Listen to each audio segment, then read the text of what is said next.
just as quickly as it started, it's over.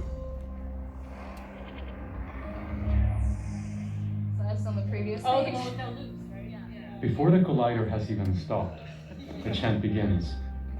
Did you find anything? I think it's fair to say we found everything. Exactly what the collider was built to do.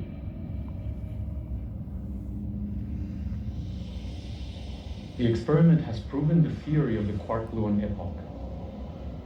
A lost world, a millionth of a second after the Big Bang. We were not prepared for what we found next. 7 million miles across, with a temperature 1 million times hotter than the sun.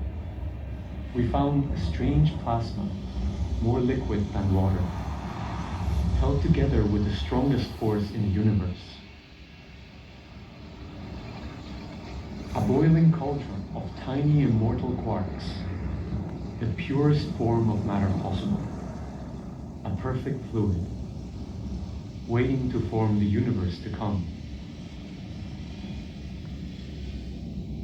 From this simple primordial fluid would emerge first atoms, then stars and galaxies. Then growingly complex molecules, including the magnificent DNA, and with it, life's almost limitless diversity and genius.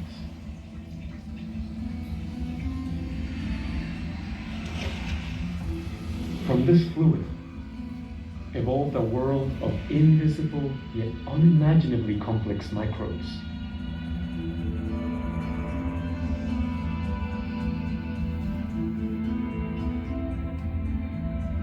From this fluid, the atoms that make up each and every one of us.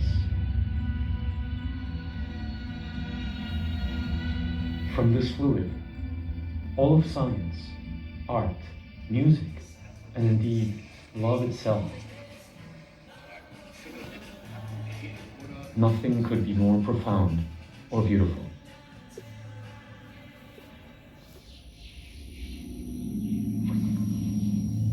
After decades of scientific study, the atom remains among the greatest insights of the human mind.